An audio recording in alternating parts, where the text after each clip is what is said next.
Same one video bi no a sabre eda social media Facebook ene miamia hodo a chese emaya ebese enson ya wonum ko Ejisoman Secondary School enna nkwada no ankasa kosia afa wo mobile phone akicha na wo mo ekire ne wo mo tumi ye ewa brabom wo bra awofodo mo kwakogu school mu ese wo mo enko school enne video no mu de emayo no kire se wo mo no Wamu ya dia pa seba empem akatima kapenya wamu atimichi emema no na wamu yesu kwa emema no wamu mfomo enye hwe ena akosua na asemi ba sei no ena mpanimfo wamu da Ejisoman Secondary School ano HSE enkwada na gu school nanim ase wamu gu school nanim ase papa ntimeka sei san kwada no yetese na nkwonum eye borders ya yi womadi everybody house wo se wamu nkonkwote na fie na asemi ena sabre emusunsanso aba yenkonkotie video no nsem no enkwada no nsem a wo mo kan nam so a yasaka wo mo free body house no. Okay, imana mo sorry am the virgin katakata maniso aya mo ma mema ni why na mu wu am wa na bedi etwe eyedren mo mu dikitwe wi Mama check your half, Mama chat this kakra na ede. Is them as if they after they don't let them eat, they don't let some stupid boys. Post no to be brave busi nyina into girls so patch so unima. Oh, welcome to Ejisoman girls. Hey, me ya shower cry. Ebi wo fie, me ya rubber cry. Ebi wo fie, me ya shower cry. Ebi wo fie, me ya rubber cry. Ebi wo fie. When the lights are flowing, coins are making us. Ya for mema. Abdul, no ko temperature show but ma zuka. Shie. Yay,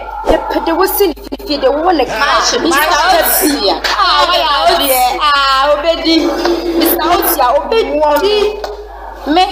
me no me angasa me di me hu so me shi mu angasa me mini boy ba ku me fawa awura de me chwe pa onya shio o ye de mo me na no mo e me na angasa no kwasa no kra no me kan e me hu ka ote ye emaya no a awofo bo mo ka anya hwe krase amoka kra na free SHS adawroma yedo makogu school ayemo chop money pocket money efele trunk ene chobos ma wo no abrabo a wo mo ebo na busua we de yesre mo esese ye nyina tumitie bi enyese bi a ye ton kwada no na emom ye tie bi na ye tumi ehunu kwa befa so a ye betu ye ma no efo na semi ena bright appear Oko child writer ehwo no odi ne dwuma ese kwankyerefo wode atodwa se emmom ade enkwada ne ye no de enye nanso se ye ya empanimfo kyerese school no mpanimfo wayi wo mo free boarding house ede wo mo so wo nkonkotena fie afa kra na ne wo mo kwakofra amansamu na ne wo mo kwafra amansamu de anhwe ye ne enye brichie bebo na mo won de ne nkosu se ede nam so nkwada ne tumi atwe mobile phone si wo so etimi yes our recordings na se pe psychologist eman kwada no ne ebisa wo mutu wo mfo bia na bibi na kwaka papa ma ne je grem betumi am wo frame na mom si am makoten fia kofra mansan pa ne de anhwe asem na be kese bonena enkorana edino enye boni asabio fa school no ho emrasa na wo hwe ensam ko amudi tu jana famu ko akirese na phone no enye enkorana ekra visitor na they are kofoba ho muja access to the phone amudi di sejuma no enti se abane sana me ye famu de ejidi se nia ayan kwara no purely a psychological issue sabio eno na our interest should be around na ye tiya hwe kwa betimi afaso a ye be ye pezepeze mo a betimi ama nyama ha kwara no mo kudi sa ejuma no ye timi asano na say ye be fi school mo de so mo nkofie no ne yetimi aya ne say ye yi nkwa na fi school ho e de o makoto the bigger society mo where they will have the opportunity to even do more than what they did in the school. You know, if indeed no say to be dey nkwa in the embassy so na say and who dey here the gidis na mo e say company for to etuno e say e for kwa e be pass am nkwa no nyama no mo ye no e say bi obahu boni e boom ne papa but say ever pamo money there the gidis the best decision in these circumstances no e say company for to take Bright appear child rights eho ena odi ne juma ese kwankyerefo ena wote se wote na dwenfa enkwada se ya yeyi omodi every boarding house wo monkonkotena fie nye de students no emu nsem na ye mu kai wo se sankwada nsun emu nsia eye final year students wo mo eba be wie school na asen nyina mu no ena Dr. Christopher Mpadu enso so wo ba enwumasue mu wo abedi mutintima wo bia he na wono na eka se anamoni eye gina ya school ni mpanimfo asini de eda ne kwamu pe free se ade no se de aya no se de enkwada yetumi aye anhwa e be te se coronavirus no ya mo kwan mo tena school mu a ene wo de best enkwada no aka no nyina enti yeyi wo mo afiri honom no mpanimfo mfo wo mani eni wo machi na mom wo mo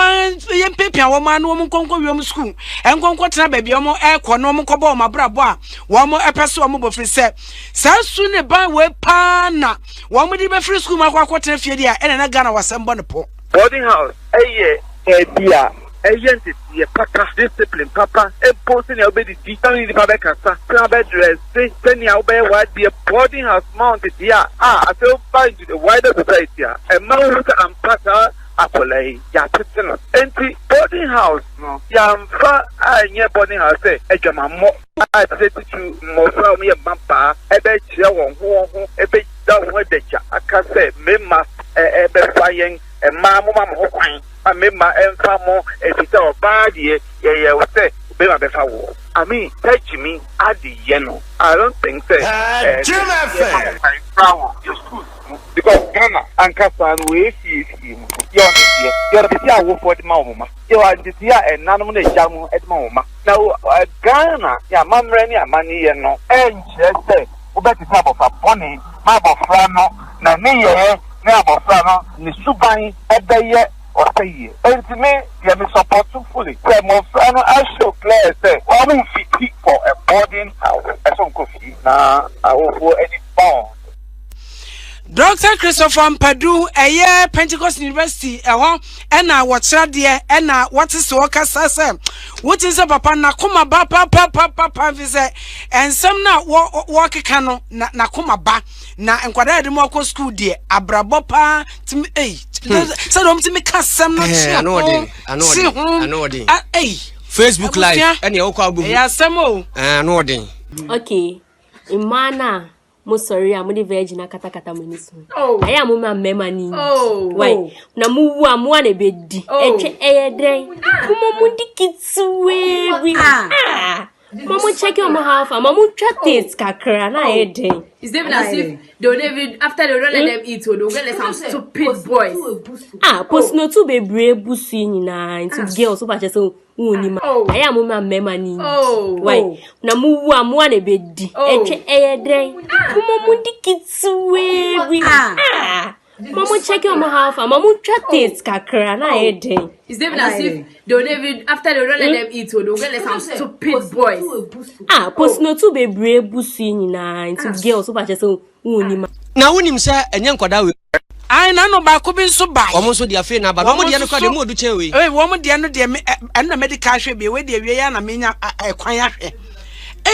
erade hu Ghana mobo me si ba ko de na yam se no mo entertainment eno de ano ode kra che mienu no na ba ko nso ono nko ate de na se wi o se di no ho hye ai on se obi when na ma Minister of Communication mame Eslo Wusun sem bi o ka se anhwe social media ya bi social media nti anhwe ya dati be wo se regulate no esese yetimi sa adwene ho so o man free say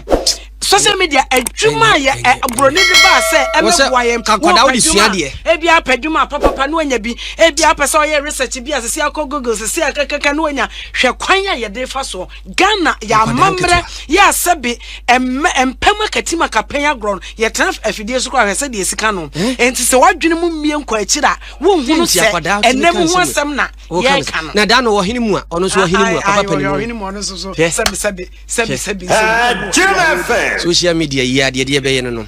ya de dawuro no a ene ye bo Facebook live to aye ho na nsam de bi twire ho papa na me se nkwada no bi de afa na no so ye beba a bayo a wono so nsam afiri nanum baye no ye bo no watie na nwumere yi a hu bedwiru na ni nyina mu no wokọ ka amanfo se we abre so na che we ne social media bampo abanti na ye hunu we ne sasa abre de ye hunu ne ne ene ye ka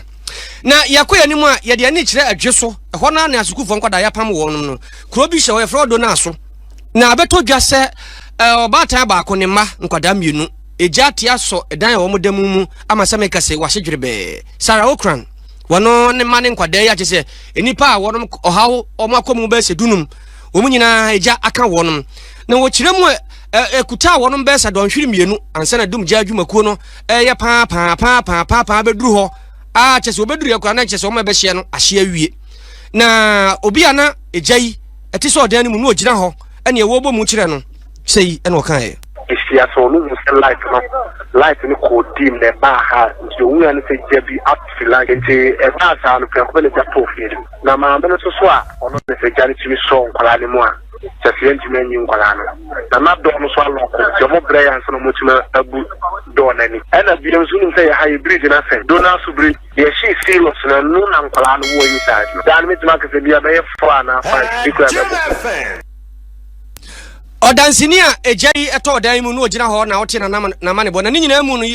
enya de sempanimfo timi abu nkunta wurawura mu ahunu de nam so ema ejai ekote so edan no mu ekofa hwenhwen eba ye na fiawura ya Daniels eno wo chese wono kra no akọ adwuma to wo ha ne eto ne nkra se ya we bro bra fa ya na asem kasiasi eno se de asem no omse bra be hwai ajapade a wa yesi ho a kadachi be di ho no na jadamu no wo se wono so ne nioma nyina yamse ejano afako